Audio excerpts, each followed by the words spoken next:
ഒരു തലശ്ശേരി കാലത്ത് വന്ന കസ്റ്റമർ വൈകിട്ട് 7-8 മണിയോളായിട്ടുണ്ട്. എടുത്ത് ക്ഷീണിച്ച് എല്ലാവരും നിൽക്കുകയാണ്. അപ്പൊ എന്നിരുന്നാലും ഇപ്പൊ ചോദിക്കാൻ പാടില്ലെങ്കിൽ അപ്പൊ ഒന്ന് ചോദിച്ചു നോക്കാം. എങ്ങനെ കോൺടാക്ട് ചെയ്യാ? നമുക്ക് വേറൊരാള് പറഞ്ഞിട്ടാണ് ഇങ്ങോട്ട് വരുന്നത്. അല്ല വീഡിയോ എന്തെങ്കിലും കണ്ടിട്ടുണ്ടോ? ആ വീഡിയോ ഒക്കെ കണ്ടിട്ടുണ്ട്. എല്ലാവരും നമ്മള് ഫാമിലി ഗ്രൂപ്പിൽ ഷെയർ ചെയ്തിട്ടായിരുന്നു വീഡിയോ കൂടുതലായിട്ട് നമ്മൾ കാണുന്നത്. അങ്ങനെ കണ്ടതിന് ശേഷം നല്ല സെലക്ഷൻ ഒക്കെ ഉണ്ടെന്ന് മനസ്സിലായി. റേറ്റും നല്ല ഡിസ്കൗണ്ട് അങ്ങനെയൊക്കെ അറിഞ്ഞിട്ടാണ് ഇങ്ങോട്ട് വരുന്നത്. ഒരു പ്ലാൻ ഒക്കെ ചെയ്ത് ഒരു 1 month മുന്നേ ഇത് പ്ലാൻ ചെയ്തിട്ടുണ്ട് നമ്മള് വരണം എന്നുള്ളത്. ഇതൊക്കെ സംസാരിച്ച് സെറ്റ് ചെയ്തിട്ടാണ് ഇങ്ങോട്ടേക്ക് എത്തിയത്. അപ്പോ ഇഷ്ടമായോ ശരിക്കും? പിന്നെ ഒരുപാട് ഇഷ്ടമായി. നല്ല കളക്ഷൻസ് ഉണ്ട്. അതേപോലെ തന്നെ നല്ല ഡിസ്കൗണ്ട് കിട്ടിയിട്ടുണ്ട്. ചർച്ച ചെയ്തിട്ട് അതിന് ഒരു സമയം കണ്ടെത്തിയിട്ടാണ് ഞായറാഴ്ച ദിവസം. എന്നുവെച്ചാൽ എല്ലാവരും വർക്കുള്ള ആൾക്കാരാണ്. അപ്പൊ ഞായറാഴ്ച മാത്രം സമയം കണ്ടെത്തിട്ട് നമ്മൾ വന്നതാണ്. അപ്പൊ അടിപൊളി നല്ല സെലക്ഷൻ ആണ്.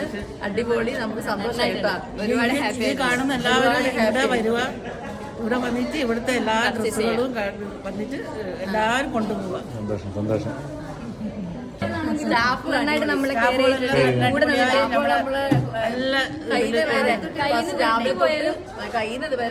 നമ്മളെ കൂടെ ഉണ്ടായിരുന്നു. അടിപൊളി നല്ല സ്റ്റാഫ്. സന്തോഷം. എല്ലാവർക്കും താങ്ക് യു. വീണ്ടും വരണം. അപ്പൊ കണ്ണൂർകാർക്ക് ധൈര്യമായിട്ട് വരാമല്ലോ അല്ലേ? എല്ലാവർക്കും വരാം. അപ്പൊ ആർക്കൊരു പേടിയും വേണ്ട. കണ്ണൂരുകാർക്ക് നമ്മള് പോയിട്ട് കണ്ണൂർക്കാരെ വീണ്ടും വളരെ സന്തോഷം കേട്ടോ. Thank you.